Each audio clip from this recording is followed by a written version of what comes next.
গত 28/5/2024 তারিখে সে আমাকে তার ফোনের ইমো দিয়ে আমার ইমোতে ফোন দিয়ে বলে যে তোমার ভাবি খুব অসুস্থ, গুরুতর অসুস্থ, তাকে হসপিটালে অ্যাডমিট করাতে হবে, তুমি একটু আমাদের বাসায় আসো।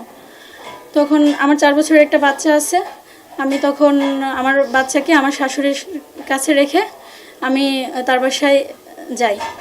যাওয়ার পরে আমি যেয়ে দেখি যে তার বাসায় কোনো ভাবি অসুস্থ তো দূরেই থাক, ভাবি বাসায় নেই। তখন আমি যখন তাকে বলি যে দাদু, আমরা তাকে দাদু বলি, তখন আমরা যখন বলি যে দাদু, আমি বলি যে দাদু ভাবি কই, সে বলে কি না না তোমার ভাবি তো বাসায় নেই। তখন আমি বললাম যে তাহলে আপনি যে বললেন যে ভাবি অসুস্থ, তাহলে মিথ্যা কথা কেন বললেন? তখন সে তার ফ্ল্যাটের দরজা লক করে দেয়। দরজা লক করে দেওয়ার পরে তার অঙ্গভঙ্গিতে আমি অন্যরকম একটা আচরণ বুঝতে পারি।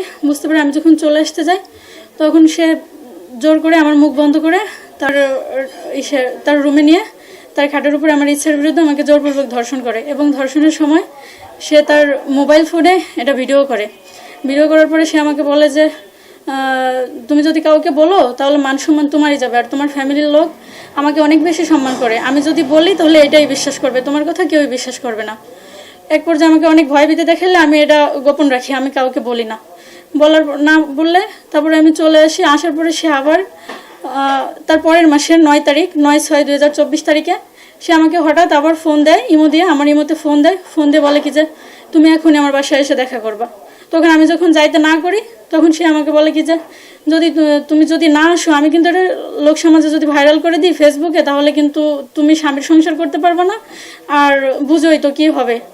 ভয়ে তারপরে আমি কিছু বুঝতে না পারি আমি আবারও তার বাসায় যাই। যাওয়ার পরে সে আমাকে আবারও ইচ্ছার বিরুদ্ধে আমার সাথে জোরপূর্বক ধর্ষণ করার পরে তারপরে আমি বাসায় চলে আসার পরে ওই মাসেরই আবার 13 তারিখে 13/6 সে আমাকে আবার ফোন দিয়ে বলে কি যে তোমার আমার বাসায় আবার আসতে হবে। তখন আমি মনে করছি যে আমি আর যাইতাম না, তাই তো আমার যাই হোক।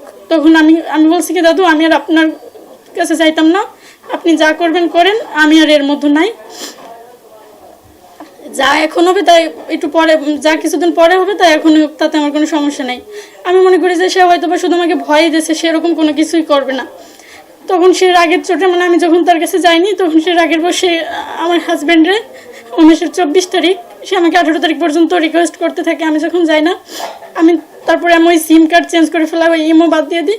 তখন সে 24 তারিখে আমার স্বামীর কাছে ফোন দিয়ে বলে যে তোর বউ ভালো না, তোর বউ চরিত্রহীন না, তোর বউ রাখিস না, তোর বউকে তুই ছেড়ে দে। এগুলো বললে আমার শাশুড়ির কাছে যে বলে, বাসায় যে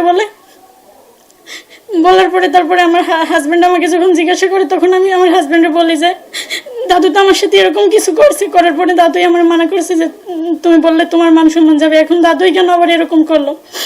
করার পরে আমার স্বামী তাকে আবার যখন ফোন দিয়ে বলে যে দাদু আপনি তো এরকম করছেন, তাহলে আপনি কেন আবার আমার বউয়ের বিষয়ে আমাকে এরকম বললেন? তখন বলে কি যা করছি, তুই নরিমান মুন্সির ছেলে, তুই কি করতে পারবি, তুই যা করার কর, এরকম যখন বলার পরে তারপরে আমি বাধ্য হয়ে আমি এসে যাই, সদর থানায় যাই মামলা করার জন্য। মামলা করে গেলে ওসি স্যার আমার মামলা প্রথমে বলে যে কাল নিব এরকম বলে 3-4 দিন আমাকে ঘোরানোর পরে আমাকে আমার মামলা নেয় না।